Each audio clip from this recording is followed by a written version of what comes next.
Welcome in, ladies and gentlemen. It is a Monday edition of the Ysn Power Hour, and it's all brought to you thanks to our friends at Toyota of Warren. DJ Yoakley with you live from Athletics Studios here off of State Route 7 in Columbiana. If you haven't been to Athletics, you need to make it your home for all your off-season training. Coaches, you can rent turf, you can rent the hardwood, you can rent batting cages.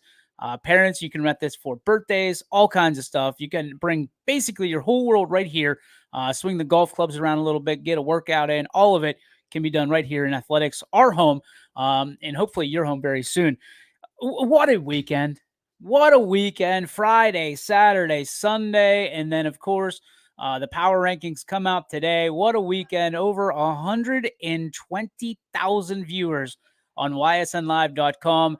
This past from Thursday all the way until Sunday night last night. And what a great week to start the fall sports season officially here on the network. Mike Ackelson and the boys doing a great job with the audible call brought to you by WRS and certainly the Joe Dickey Electric Scoreboard Show. I mean, from top to bottom, incredible, absolutely incredible. I know that people were salivating for some of those games. Some technical difficulties from a standpoint of getting some of the games off, some miscommunications along the way. I know there was a lot of people that really wanted to see, obviously, the Canfield and West Branch game. We did too. There were a lot of people that wanted to see the Perry game. We did too. Those were two miscommunications that we're hoping to get shored up for this week.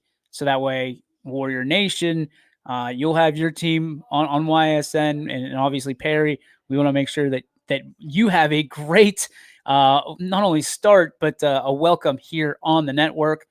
But that being said, we probably could have had more viewers, but we had over 120,000 people on the website from Thursday to Friday to Saturday, and a lot of great games, a lot of great action, and certainly a lot of great coverage, if I don't say so myself, here by your sports network. Couple thanks, Anthony Hartwig, who from a content, we were up until 3:30, 4 o'clock in the morning, punching out content, writing stories.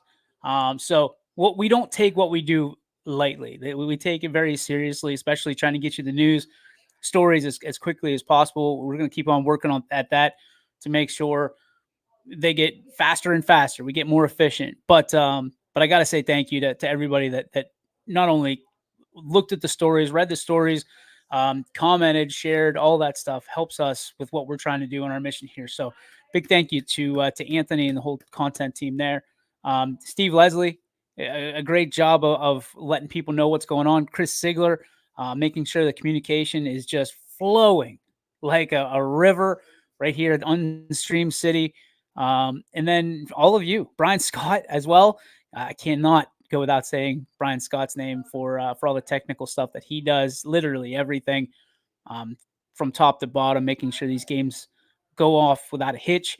And certainly week one always presents challenges because everybody's kind of pushing last minute stuff because there's a lot of stuff to get ready for. But with all that being said, I know it's a lot of jargon, a lot of yap, but we have a great show for you today. We had two interviews that we taped earlier from Louisville, one being Christina Freed, the second-year head coach for the volleyball team, who spent some time with us and talked about her team and her goals and some of the things that her 1-0 Louisville Rockets are doing right now. And with 7 seniors, some opportunity knocks for potential, not only kind of expectations for them, but expectations for the underclassmen as well moving forward. So we'll talk to her in a little bit. And then we have the 4-touchdown scorer from Friday night against Columbiana. Ladies and gentlemen, Gino Perry joins our show here in just a little bit. Talk to Gino. What a great young man. Multi-sport athlete, as most of these small school athletes are, student athletes are, but very humble. Very humble. When asked about his role models, he has an incredible answer, and I can't wait for you to hear it. And we'll probably get that going. After both of those interviews are done, we're going to talk about power rankings, folks. Power rankings are out for volleyball, for football. Big dogs are out for football, for volleyball, and for soccer. We have soccer for the first time ever for the Baird brothers, big dogs of the valley. So make sure you're getting out to vote as much as you possibly can. Vote for your favorite and vote for them to your heart's content because we have them ready to go. We're trying to stay on pace this year and make sure we have big dogs clicking like you'll never know or never before. So let's get to the interview with Gino Perry as he talks about his team, his excitement for this year, and obviously their big win on Friday against Columbiana. Without further ado, ladies and gentlemen, Gino. Ladies and gentlemen, it is time for Player Profile, Louisville style, and no better start to this year. This guy that I'm about to introduce the world to, 4 touchdowns on Friday night and a game-sealing interception that locked in the win for the Rockets. Ladies and gentlemen, from Louisville, Gino Perry. What's up, buddy? How are you? Good. How are you? I'm doing well. Take me through. We have to start on Friday night. Your senior year, you break in 4 touchdowns. I mean, you get one that's kind of expected from you. Everybody knows your numbers from the years past. You get 2, okay, he's having a night. 3, people start raising their eyebrows. And 4, you're cementing your legacy and history for week 1. What was that like for you? Take me through kind of the game as it ebbed and flowed and points just continued to pour out on that scoreboard. I think after that first drive, I kind of knew that I was going to get around 4. So it's feeling good. You knew going into that drive, first drive, that you were going to get 4 touchdowns that night. Yeah. All right. How do you know that it's going to be a big night for you like that? Like, how do you know for you and for your teammates, hey, this is going to be my night. Just everybody get out of my way. The blocks were amazing, and then kind of like the flow of the game is just like after one drive, you kind of know like how the night's going to be. All right, take me through those big guys up front. I mean, blocking for you, being able to open up those holes and give you opportunity to score. The relationship, that's a big part of it, right? You got a pretty tight relationship with those guys. Tell me about it. I transferred in here my sophomore year, so I've been close with our line because our line's there's 3 seniors, so we kind of built a relationship, and then I just kind of trusted them to block and then lead the way. A new quarterback this year, the first time it's not a balloon in a long time. What's the relationship with you and Mr. Wilrich? I've been friends with Ricky since I got here. He's kind of been younger, so I've always been like friends with the older kids, but Ricky's like been one of my closer friends, really. So we kind of had that relationship throughout the year. For you to kind of take him under your wing, I mean, what conversations were you guys having the week leading up to week 1, his expectations going into it, and did you, I mean, obviously with 4 touchdowns, you took some of the pressure off of him in his first start. What was that like for you? Going into the week, Ricky was kind of nervous, so I kind of had to like talk to him about it and say like, after the first drive, you'll be fine. And then I knew after he threw that touchdown, he'll be fine. But going into the game, I mean, Ricky's a really good quarterback, so I knew he was going to be fine. As a senior, it's got to feel different going into that week 1 than it has the past couple of years. I mean, what expectations did you have for yourself going into that game? And what expectations do you have for the year, as we're obviously going to be watching very closely your journey here on YSN? I kind of hold myself to higher standards, so I knew like I told myself under 150, it was probably not that good game this week because I was shooting high this week, so I kind of got where I wanted to be this week. A lot of people not really sure what the Rockets are going to bring to the table. It's a new look. You got a new logo, a new quarterback. You've got a lot of stuff, but the consistency is Louisville. When you play Louisville, they're going to put up points. What for you, just when you put that golden helmet on every single week, every single day at practice, why do you love it so much, and why are the expectations so high in Louisville? We're such a small school, so not many people think we're going to be that good, but we kind of prove them wrong over the past couple of years. Like you said, putting up points is kind of what Louisville football is. Everybody's going to talk about that offense, but man, that defense laid it down. That big pick from you. What's going through your mind in a moment like that? Is it like kind of like water boy style? You got to have the football. You got to make that play, or what was going through your mind when you made that pick? I just at that point I knew we just had to stop him here and we had the game because Ricky just threw a touchdown to Josh, so I knew that we were in a good position. And I just read it and then he threw it. Josh would have had the pick too. It was either me or Josh. I kind of jumped up and snagged it, so it was kind of funny after that. Josh was messing with me about it. Is there a little bit of competition within? I mean, you guys are all competitive, obviously, on Friday nights with the team that you're lining up against. But is there competition, and is that good for you guys to be able to compete with each other? Yeah, especially me and Josh both running for Big 22, so we both know that we have to produce, and we kind of take some stress off of each other because he kind of puts me in position to score, and I run the ball and put him in positions to score. So we kind of rely on each other at some times. Let's talk about that relationship with your teammates. I mean, you as a senior leader, obviously, you've got to be able to set the tone. But how important is it for you guys to be close knit in a small school to be able to go out on Fridays and kind of trust each other and build that trust within that team atmosphere? Yeah, just all of us being closely connected, kind of it transfers onto the field. Just knowing and trusting your teammates at certain points in the game when you know you're going to need them.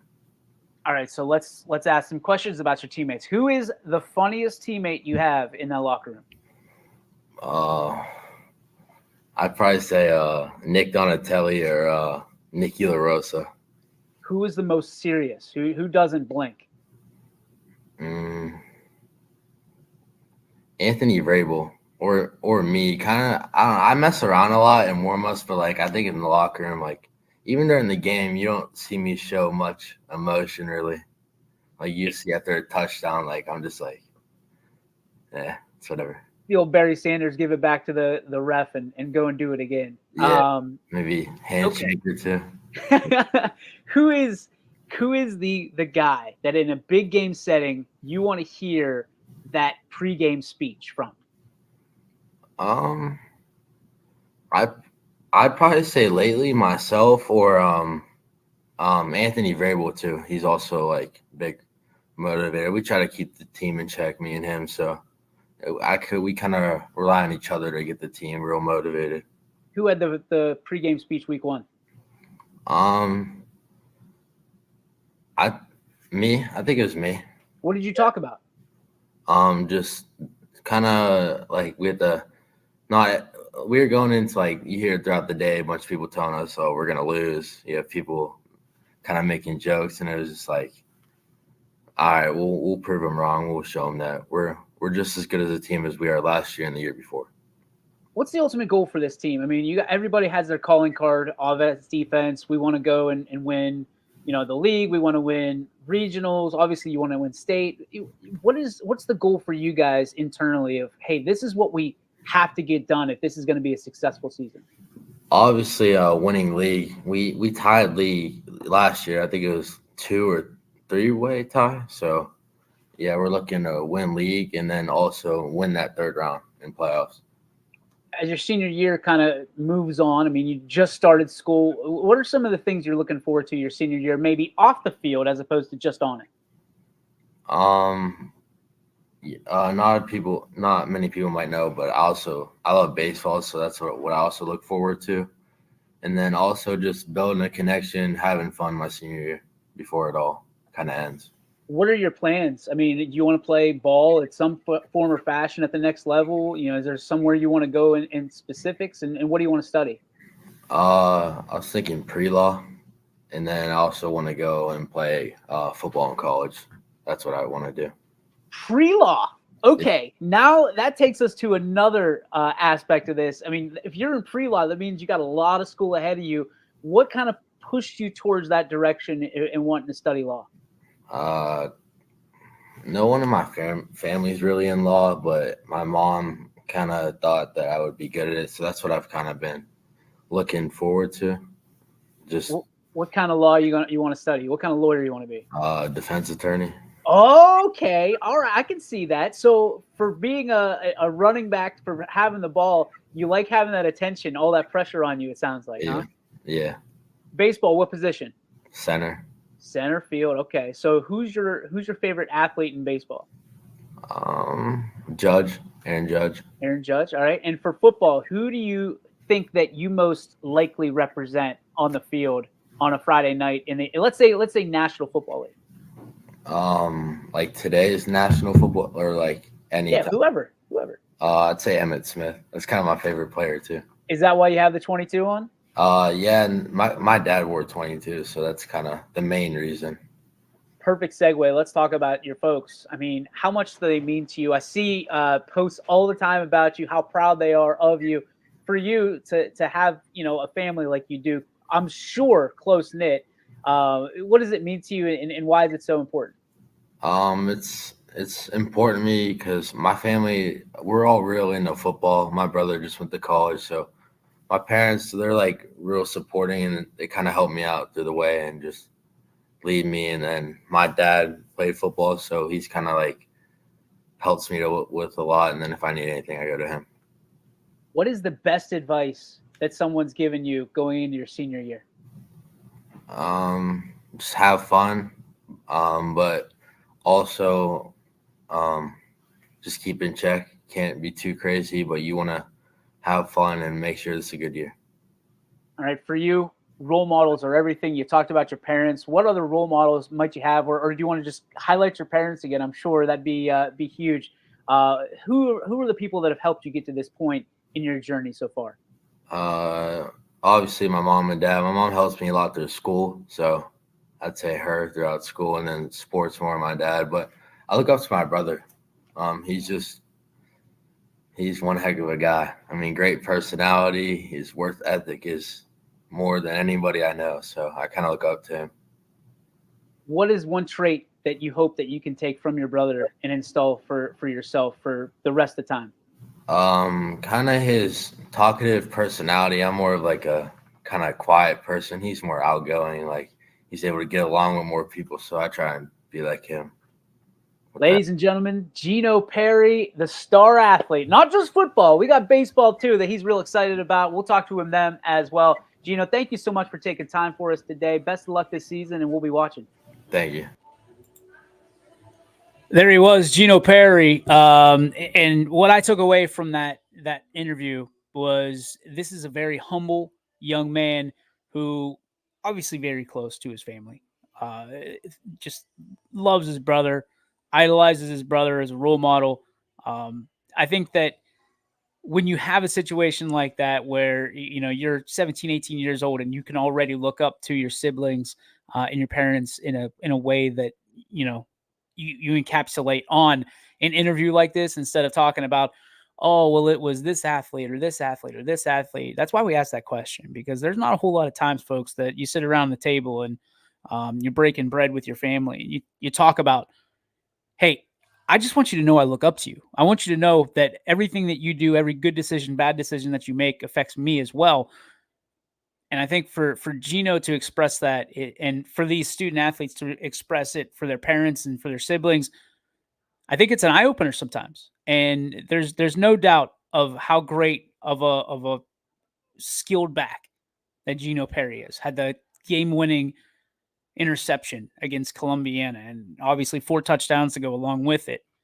But when young student athletes are looking up and watching interviews like Gino's, and he says it's okay to have your role model be your mom, your dad, your brother, your sister, whoever it may be.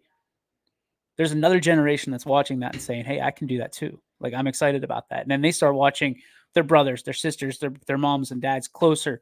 That's what we should be doing.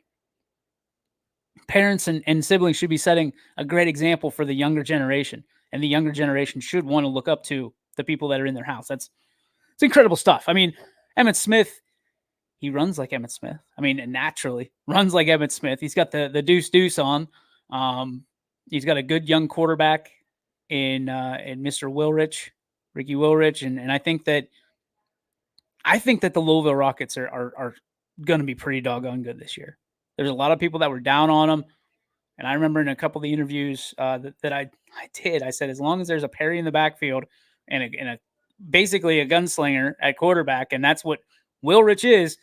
From every testament and testimony that I've heard, is this young man has a rocket for an arm, and coach is not afraid to use it. So I'm excited to see this team this year. Everybody's kind of down because there isn't a familiar name.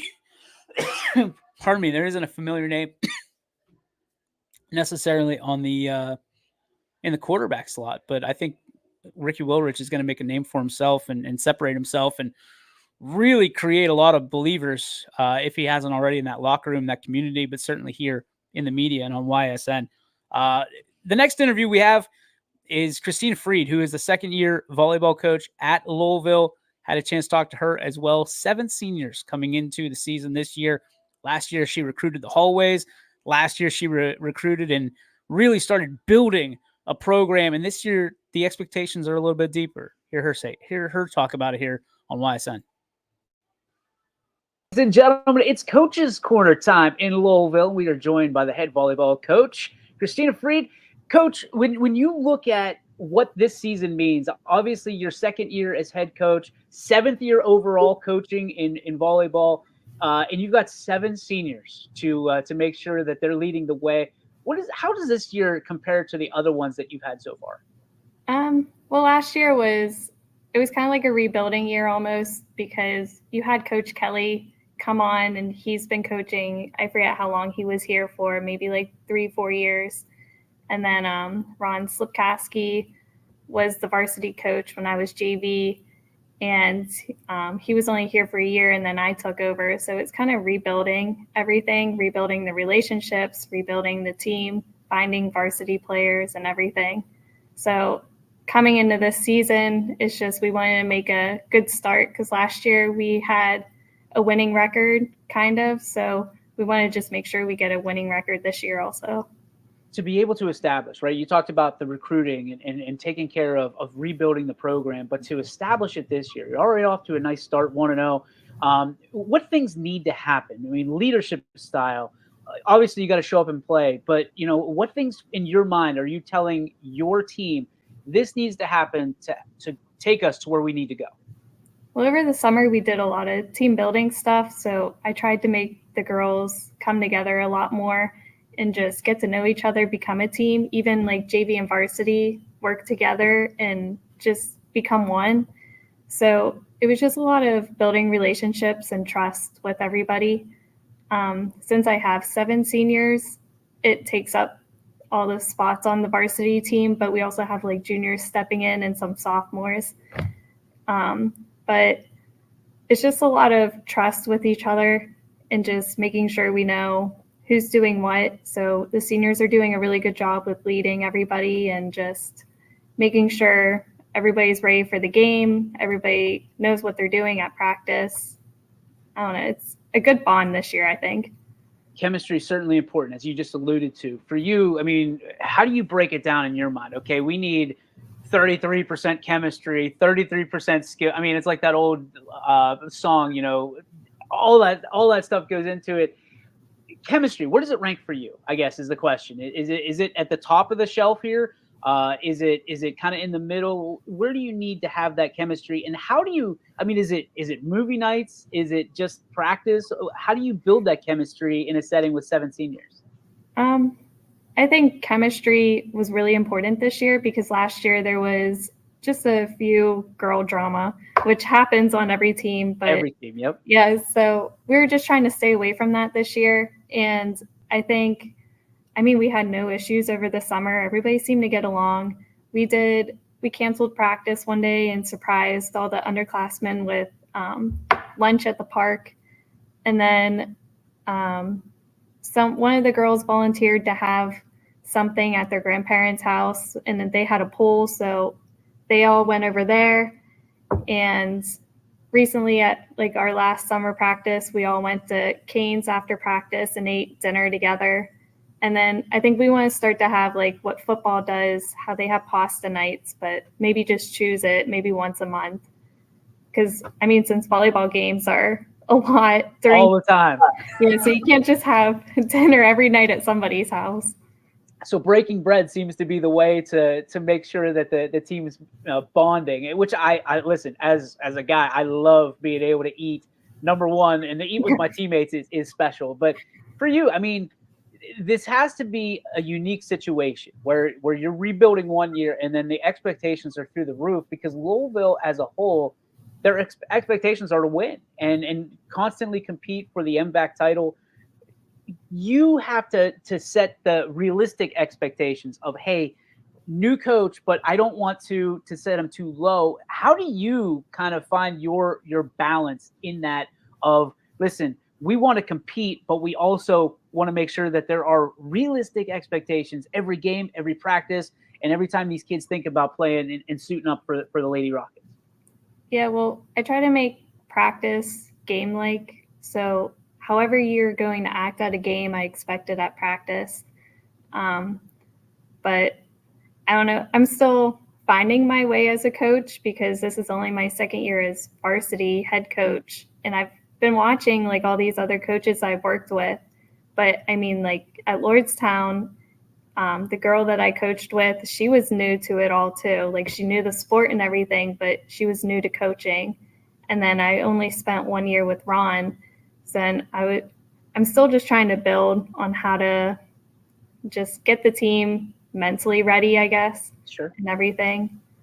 But I mean, we're just trying to make sure that they understand that we want to win this game. So what we started to do is at home games, all the girls put in a picture of somebody they're going to dedicate their whole season to. So maybe that's like motivation for them to really get it going at games. That's awesome. I like that idea. So I guess that leads to another question I have. You've had these coaches, obviously you being able to be a part of this game for a long time. Where did you pick up pieces of your coaching and how did you get into it? I mean, coaching is not something that people necessarily raise their hand for anymore. What drives you as a coach and where do you get your inspiration from? Well, my family were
to find a way to get yourself out of it and come on top. Ted Lasso. So does that mean that you're going to start bringing in cookies for Mr. Stanton and Mr. Balone at some point? Oh yeah, get them the biscuits. I don't know if they'd want my baking, but I could try. Do you like baking? I mean, I don't have time. I feel like volleyball takes up my time, but I mean, if I bake, I'm sure it wouldn't be bad. Is there one particular dish that you really feature? Like if you had to bake something or make something for someone, what would it be and why? I don't know. I've tried to bake a pie, but I'm not good at the crust. But I don't know. I like to watch the baking shows, but I think everybody never really tried from scratch. Do you? Is there a meal that you're particularly good at? Oh, my family would make tuna noodle casserole. That's probably the best meal I'll make. I put a lot of Creole in there. That's the Very money salty. dish. I love it. Let's talk about these seniors. You got 7 seniors. What do they bring to the table, and what should they be very proud of the legacy they hopefully leave behind this year at Louisville? Oh, they're so good. Ever since I've came to Louisville and watched them play, they've been phenomenal since I want to say they were sophomores when I first started here, and they're so good. But I have Elizabeth Rossi. She is my middle, and she came from soccer. So my first year here was her first year playing volleyball, and she's come a long way since then. Then I have Morgan Lewis. Last year, she kind of didn't get the opportunity she should have gotten, but she's getting it this year. So she's going to be my outside, and she has amazing hits. And she may be quiet, but she knows how to lead. Then I have Ariana Romano. She's an amazing player. She thankfully lets me put her wherever I need her, since she's been playing middle for a little while until all of our players come back. But she's usually my outside hitter, and she does great in no matter what position. Last year, I even had her setting sometimes. Hidessa Rivera, she's my libero. She's so good. She went to camps last year after the season was over, and didn't get to have great opportunity over the summer because she's been sick and she goes on a lot of vacations and church missions, but she will do anything you ask. She gives it 120% every day. And then I have Elena Lopez. This is her first year actually playing varsity, and she does really well in the back row. She likes to kick a lot, but it's okay because I would probably do the same thing. My soccer would come out of me. But she's such a determined child. She gets things done too in the back row. And then Alyssa Kuzan, she's my setter. She's been setting for varsity since I've known her, and she's really, really good at that spot. She makes plays happen. Everybody is so comfortable off of her sets now. So, what's out of that group of seniors? What's the one word that you would hang on them to describe them best? Just determined. They really want it. They've been talking about it since last year, what they expect out of this season. So they're determined to have good games and win. And then if they lose, they want to bring it up next time. I love it. All right, last question for you, I promise. I know you're at school, so we're taking you away from the kids. We don't want that. You mentioned earlier you have them kind of submit a picture of the game or the person that they're going to dedicate that particular game to. If you could do the same thing, and I don't know if you do or not, who would you put a picture of and why? Well, I got this idea from the Lordstown coach that I coached with. She started it, and then I brought it here this year. But every year I've been choosing someone different, and this year I chose my cousin Ricky because he's been going through a lot just with his own personal life since, I don't know, 15 years now. And he's just now making good improvements. And I think it's just something you can learn from, that no matter how low you can go, there's always light at the end of the tunnel. You can come up from anything if you really put your mind to it. So I chose him to dedicate all my games to. That's incredible. You'll be thinking about Ricky as well. We're thinking about you, Coach, and your team. 1-0 so far. We're excited to see where this leads you, and we're certainly behind you and rooting for you. Thank you so much for the time today, and best of luck moving forward. Oh, thank you. We believe expectations are made to be exceeded. At the new Toyota of Warren, it's about more than just getting a great deal. It's about service you can count on and a friendship you can trust. Year after year, we've done what we do best. We've gone the extra mile so you could too. Because we know it's just not about buying a new car. It's the start of a new adventure. Toyota of Warren, driven by you. It means the world to me to know that what we're doing is impacting people. It means the world to me to know that what we're doing is impacting people. And whether it's simply I got to watch my son or daughter when I was out of town, or we just love watching YSN. We love what you do for our son or daughter. So whenever someone says thank you or someone is appreciative of what we're doing, it tells me everyone at YSN is doing what we initially set out to do, which is shine a light on these athletes and help them kind of promote themselves. My name is Anthony Hartwig, and my sports network is your sports network.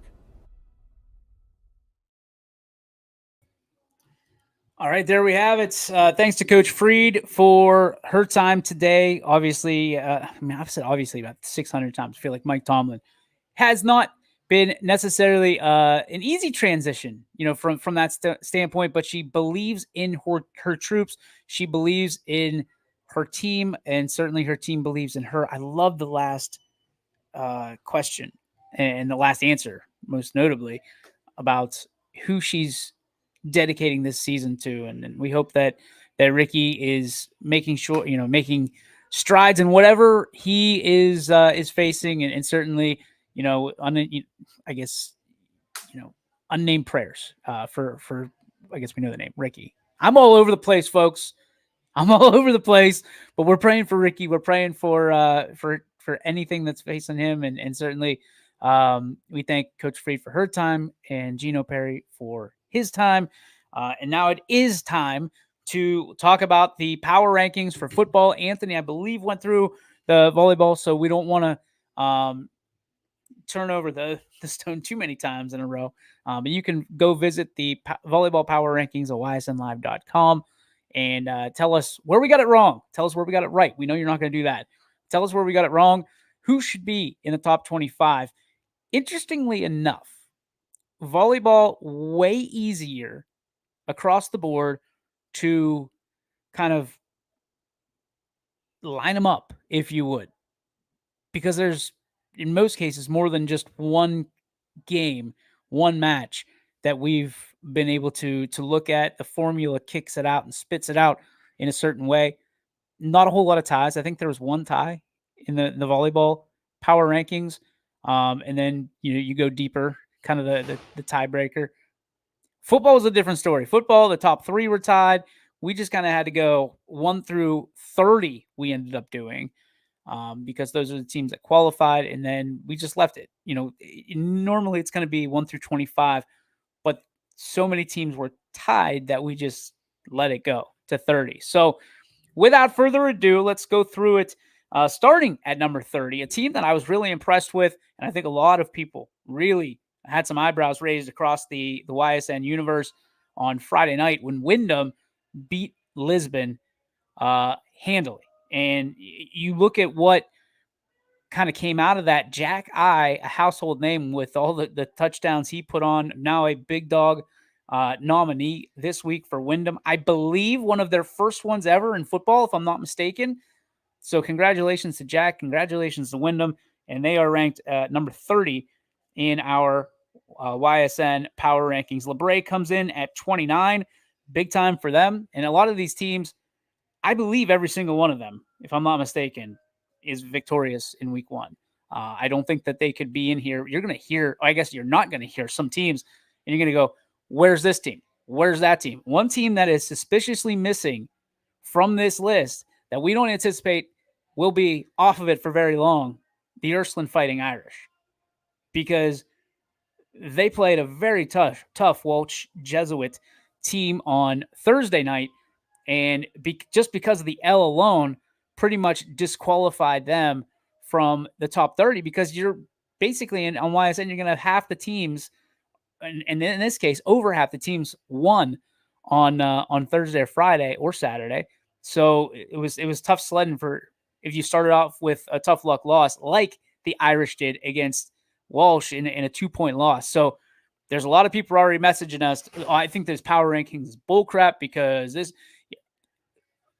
I think every coach is going to tell you they don't deserve to be on the power rankings if they don't win a game, whether it's Walsh, whether it's, the FCS East, it doesn't matter, or high school A or Bishop Sycamore. It doesn't matter if you don't win. And I don't think that Ysn's too hurt about not being on a frivolous list like this that we just do for fun.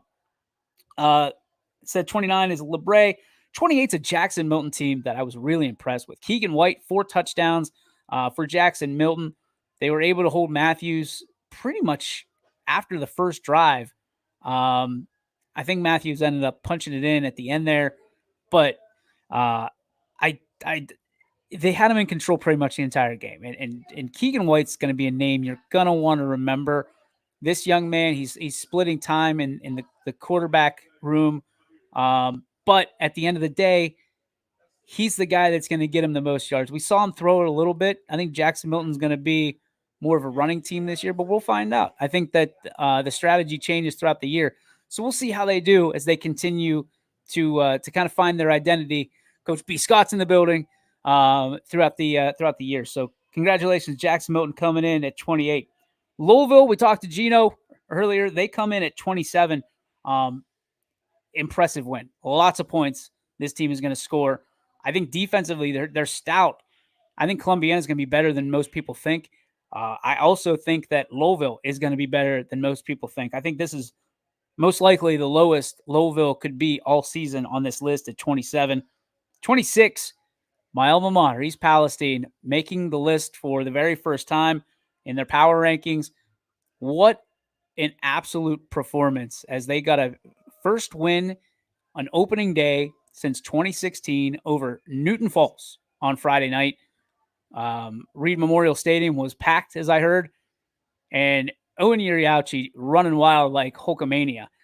Incredible job by the entire coaching staff. I know how much time they put in the weight room. You know, if you go to their social media pages, you'll find out a lot about this team. You'll find out a ton about this team. There's a lot of belief. There's a lot of buy-in in the community, and certainly they proved it on Friday night. Congratulations to the Bulldogs as they come in number 26 in the Ysn Power Rankings. 25, Pymatuning Valley. We heard Sam talk about them on Friday. This is a team that a lot of, not doubt, but a lot of people are down on from the standpoint of like, I guess I don't even know. Pymatuning, I almost called it. I almost said it. Pymatuning Valley seemingly never changes. It's kind of like South Range from around here. They never change their style. They are who they are, and they raise them in that formation from the time they can put shoulder pads on and helmets on to the time they graduate. Pymatuning Valley, certainly a team to be and a force to be reckoned with this year, and they fall in at number 25. 24. I don't even know if that worked, if there was anything. 24 is Camel Memorial. Had a chance to talk to Coach King last week via text message. You saw him on Coach's Corner. Incredible. I'm so happy, so proud of these Memorial kids, these Red Devils. They never stop fighting. They never, ever stop fighting. They know that most of the time they're going to be underdogs, but I think they're finally starting to embrace that underdog role. We'll find out on Wednesday. Matt Maher will interview Coach again, coming off a win.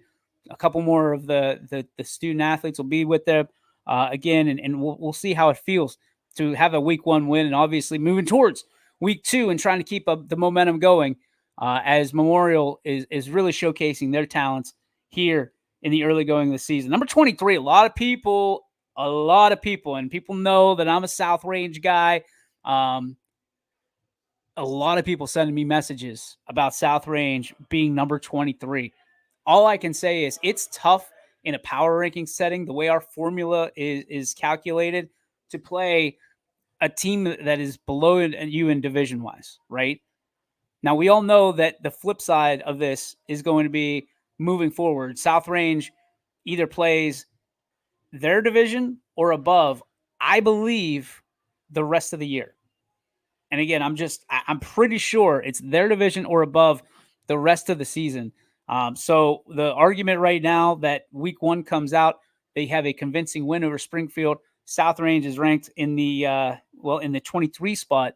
A lot of Raider Nation upset with yours truly, specifically for not giving more love to the Raiders, while the rest of the world points and says it's about time that they don't get preferential treatment. So I'm kind of stuck in the middle, catch 22 here.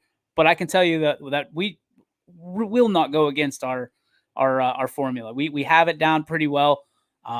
the first week's a little wonky. Second week might be a little less, and then kind of getting back on track as we get into the actual conference part of the season and the schedule. So speaking of the NE8, Hubbard comes in at 22 with a convincing win over Brookfield. Same kind of deal. They played Brookfield. Brookfield's down division, so that's kind of where Hubbard ends up at 22.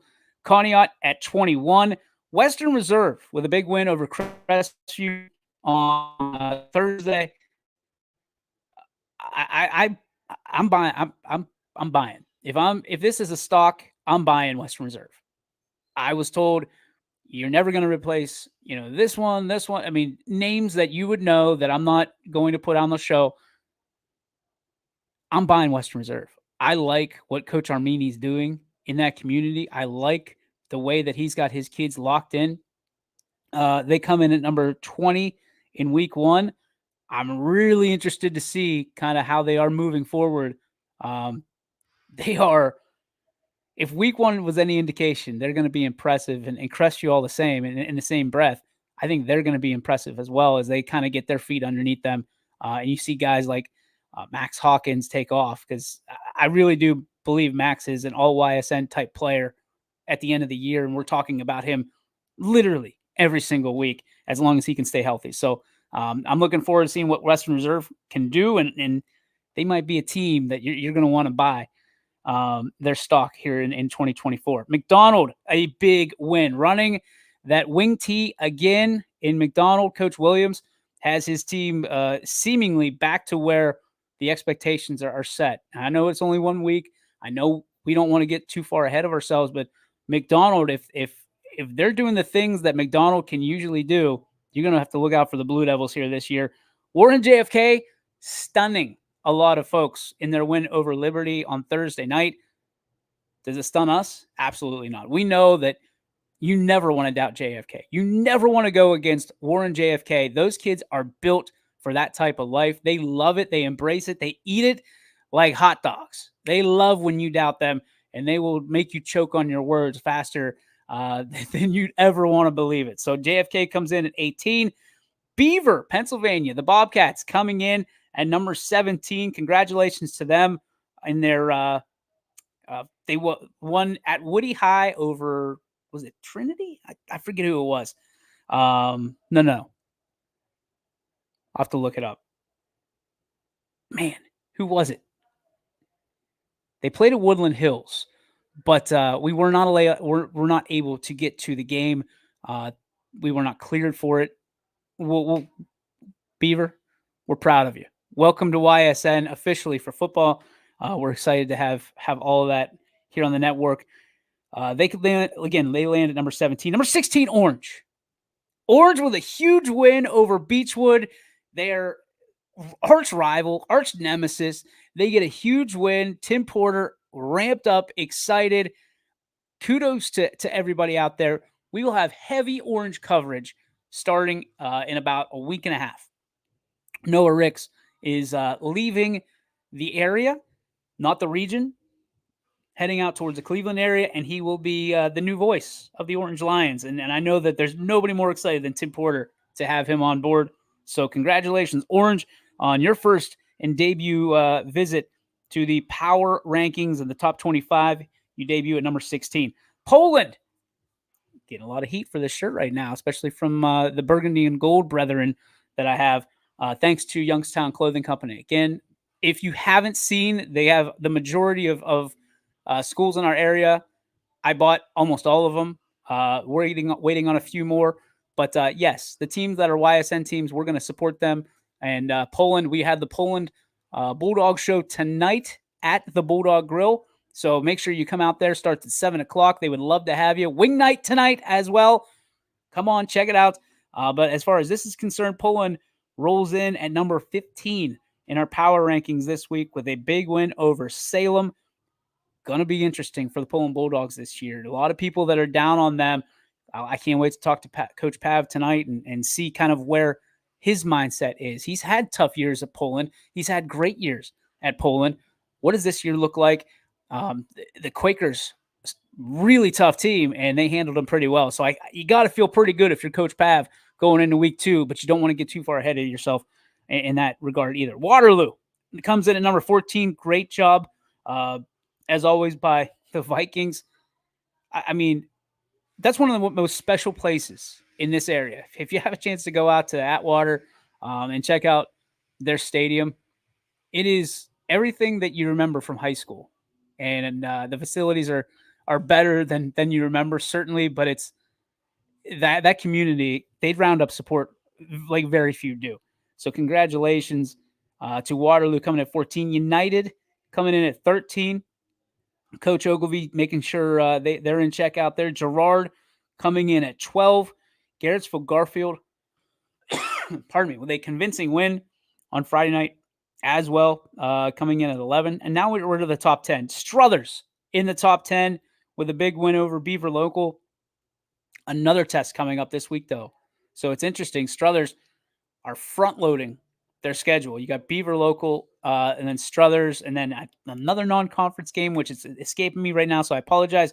And then you jump into the NE8, and then you have another non-conference mixed in there somewhere with the departure of Jefferson a couple years ago. So Struthers is number 10. I like it. I like that a lot. I think Struthers, and many others do, feel they're going to be very, very good this year. So they start the season in the top 10. Howland, folks, Howland is at number 9 this year.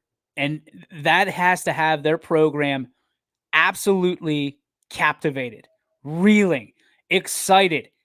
You've got to almost bottle this up and see if you can use it every single week.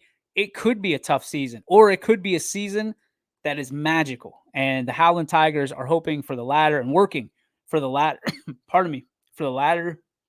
Good luck to the Tigers, man. What a great win over Niles, their first week in a rivalry game. Certainly one of those that a lot of people counted them out. Howland says, we're gonna earn our stripes this year, and the Howland Tigers wind up at number 9. Lakeview coming in at number 8. West Branch in a big win over Canfield, convincing win over Canfield. They come in at 7. One of the newest teams, or I guess, yep, the newest team. We haven't announced the other one yet. To the YSN universe is Perry at number 6. Cheney with a big win, and they come in at number 5. Boardman with a huge win. Huge program win. DJ Dota and the team out there. We talked about it. Midnight Madness is where I first saw them this year, laid my eyes on them, and they just look different. Zach Haas doing what Zach Haas does, and I'm sure he'll get his share of interviews this year as well. Boardman comes in at number 4. Youngstown East comes in at number 3 with a signature program win already in week 1. Congratulations to the Golden Bears. Then we have Lakeside coming in at number 2. And ladies and gentlemen, number 1 in the YSN Power Rankings for week 1, TJ Parker and the Austintown Fitch Falcons. Congratulations to them.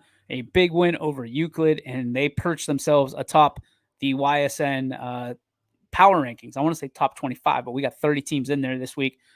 Most likely we'll continue at 25, but with so many ties, and 1 through 3, I can tell you that 1 through 3, we're tied with points and everything. So if you're a Lakeside fan or a Youngstown East fan, you're actually number 1, but it's just one of those. It was 1A, 1B. So we just laid them out in 1 through 30. Again, these mean absolutely nothing. These power rankings mean absolutely nothing other than they're fun. They're exciting. They're meant to get people talking. They're meant to get people excited about their teams, or I guess controversially mad at us. And, we get a lot of that, and that's fine. I'm okay with that. I'll take accountability. But listen, some of these teams, we expect them. We hope that they can stay on the list. Some of these teams are going to have a tough time as the season goes on. Just from a scheduling standpoint, win, lose, or draw, they're going to have a tough time standing in these top 30 rankings. Some of these teams that aren't on the list are going to have an easy time because we expect them to go 9 more games, 9 more wins, right? And then obviously we don't go into the playoffs because all hell breaks loose. But what I'm trying to get across is, if you're on this list, congratulations.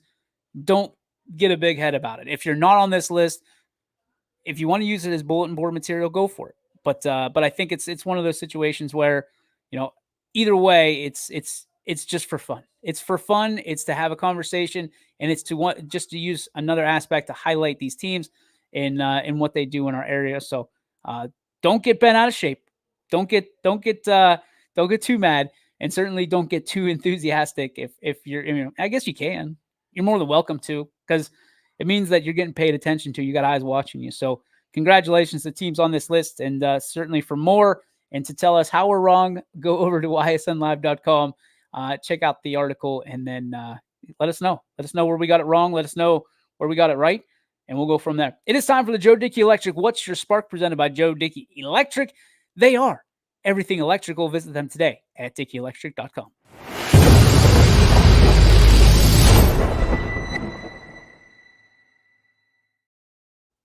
All right. My spark is kind of a sad one that I saw, and we got Radar's chiming in. Radar spark, we'll start there. I also would like to join in on the on saying welcome to the YSN family for the people over at Beaver Area High School in Beaver County. Thanks, Radar. They've been here for a minute. Perry's the one you probably want to be saying welcome to.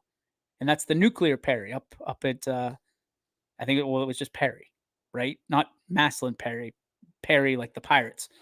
Southeast as well, a new part of that. But I digress. My spark, brought to you by Joe Dickey Electric, is kind of a sad one. Breaking news out of the professional wrestling world. And for those who are enthusiasts like yours truly, Sid Vicious, a.k.a. Psycho Sid, passed away. And, he was one of the most hated heels, aka bad guys, that I can remember. I grew up a fan of Hulk Hogan. I grew up a fan of the NWO, right? 7th, 8th grade. Every step of that way, Psycho Sid Vicious was standing in the way of my heroes, like the guys that I really rooted for in the wrestling world. And man, I'll tell you what, you don't realize till you're an adult probably how fun it was for guys like Psycho Sid and Sid Vicious, same guy, by the way, to play the bad guy and to be booed because it means you're doing your job. He was one of the best there was. He was one of the absolute best there was at what he did, and that's making people creating a response, being polarizing, right? He had his run of babyface and of being the good guy, but he was a better bad guy. He was an incredible bad guy, and I want to thank him for the memories and the great wrestling, because you can't. It takes two to tango, right? When they talk about it in wrestling, you got to have a baby face and a heel, and certainly that heel was as good as it got in Sid Vicious. He had his moments. He was a bit of a blonde, and he had these great moments, but it was he was good all the same. So rest in peace, Sid Vicious. We appreciate everything you brought to the entertainment side of what we watch, and why I'm probably in a position that I am today, because of guys like you and the creativity that you brought to the table. So that is my spark, brought to you by Joe Dickey Electric. They are everything electrical. That is our show as well. We want to thank our friends over at Toyota of Warren for their constant support of what we do each and every day right here on the Power Hour. I want to thank Gino Perry, Coach Freed as well for the Louisville side of things, football and volleyball respectively. And certainly we want you to tune in on ysnlive.com tonight. Just go to ysnlive.com/live for a complete listing of everything we have. I will see all of you at the Bulldog Grill tonight, 7 o'clock with Matt Romeo. We're bringing you all the Bulldog conversation you can have and some good food to go with it. On behalf of all of us, YSN, we say, I was going to say bonjour. That's not right. We say au revoir, and we will see you tomorrow on the YSN Power Hour, brought to you by our friends at Toyota of Warren. YSN thanks you for watching this presentation